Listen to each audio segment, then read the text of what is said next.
Yeah, right. All right. My name's G2, and this is tough, but we're gonna make it this good. Make this good. So I'd like everybody to take a second to grab a beer, water, Coke, whatever.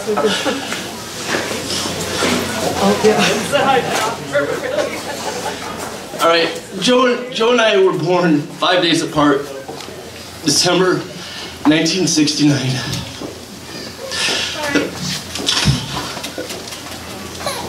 He's been the longest friend that I've ever had.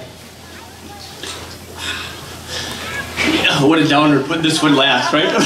Yeah, I gotta get through this.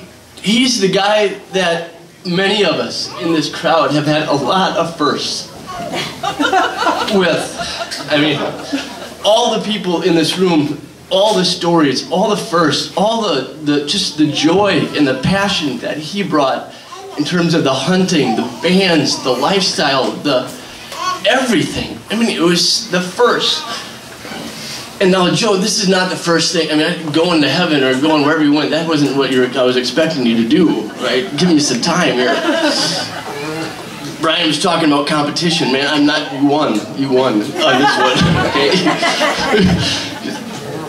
But, you know, I remember all those pictures Susan showed me one today. You know, we're standing there, the first picture that we're taking buck naked, sitting in the bathroom, you know, what?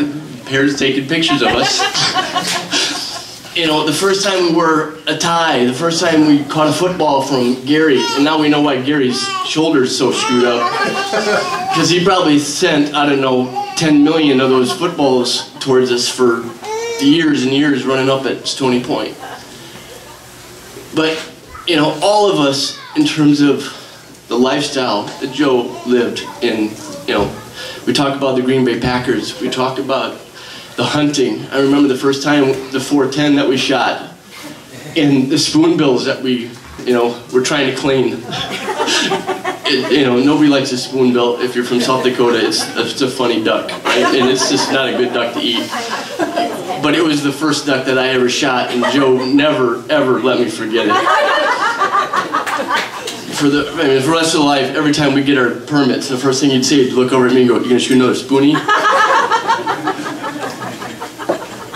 And the first time we moved up from a 410 to a 20 gauge, and then a 12 gauge, and then we started shooting deer.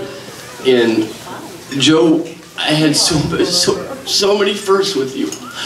From, you know, high school, and you got me into music. Brian talked about it earlier, man. I remember riding in this white Omega, thinking we were gonna die, going 65 miles an hour on a road that was maybe 25, near Derby Downs in South Dakota.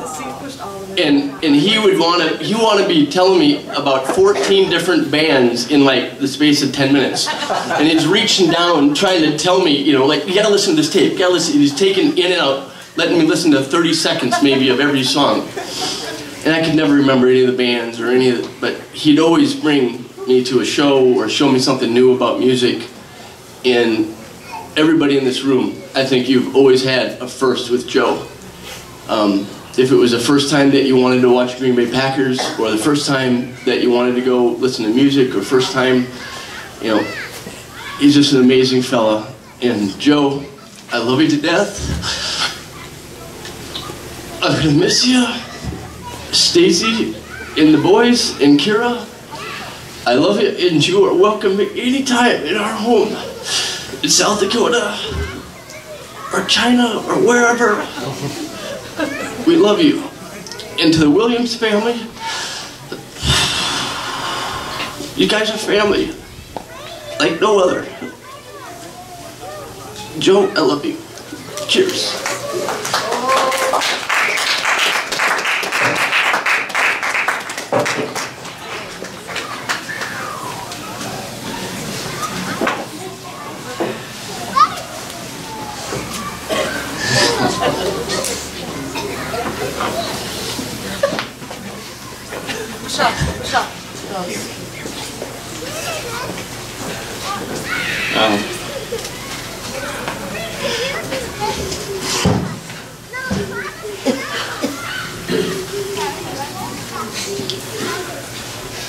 wanted to follow G2. By the way, I'm Jeff Schultz. I was able to be brought into the Williams family, Forsberg family, you know, since about the age of 5. We all went to preschool together. And I've been around, you know, those two families, and I've done a lot with those families, and a lot of firsts with G2, Joey. Really special moments in my life.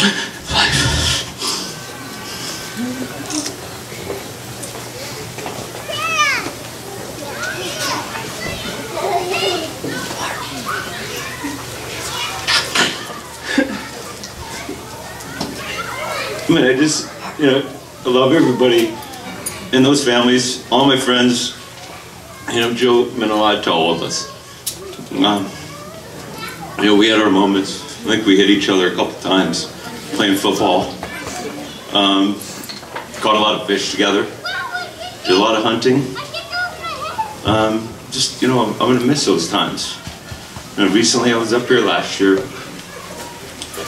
Joe said, you gotta come up and go fly fishing. And I'm like, boy, the guy's hooked. You know, and I got to meet some of his friends, Terry, Andy. You know, we had a great time fishing. And, you know, Joe was just passionate about everything he did. And, you know, he's gonna be missed.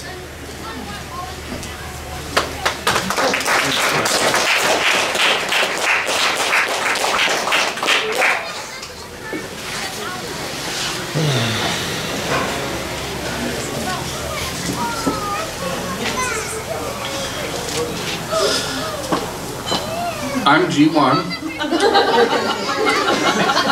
Now you'll see why G2 balls all the time. For me. I've known 5 generations of Williams. I'm Joey's godfather. Now he's going to be looking out for me.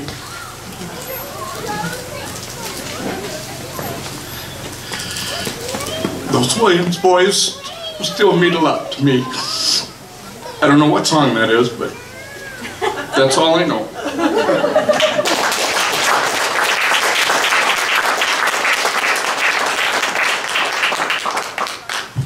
My name's Nicole. I'm one of the Watertown people, and I have a lot of great first memories of Joey. I started school at Roosevelt in the 5th grade, and that's when I met Joey and G2 and Jeff and Wayne, and that's basically when they began to terrorize my life. And Joey was my first boyfriend. He was my first kiss. And actually Boomer remembers going to the movie theater at the, what was that place called? Plaza Theater in Watertown.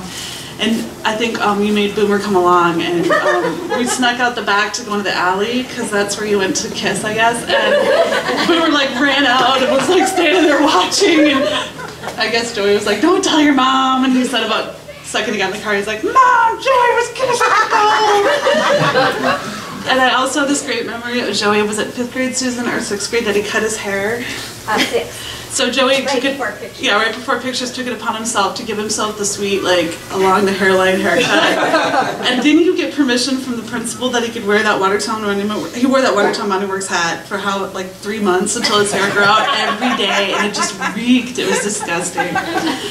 But I wanted to share with you guys something that happened a couple of years ago. Joey came to see me in Sioux Falls. It was when he was coming back to hunt. And we had gone out and drank too much, which we did a lot, but we had sort of started having this metaphysical sort of conversation that you can only have at 3 o'clock in the morning with someone that you've known for your whole life. And I was telling him that I was worried because I had felt like, I wanted to feel like a kid again. I wanted to remember what it felt like when, you know, I said to him, like, before you went to the junior high dance and you were all excited and you had that feeling, and he's like, Nicole, you know, I have that all the time, and we had a really good talk or whatever, and he left, and the next day I got a text message from him that said that you were talking about that excited for life feeling, and I want you to know that you give that to me. And it's Joey, of all of us, it shames me by how much he enjoyed his life and how good care he took of the people that meant something to him. Of all of us, he did a much better job than any of us do, and because he was so good at it, we're better to each other for it. And I just want him to know that if I didn't take what he said to heart then, I promise that I will take it to heart now. And that is my tribute to Joey, is I will never forget how exciting life is and how great it can be. So, thank you, Joey.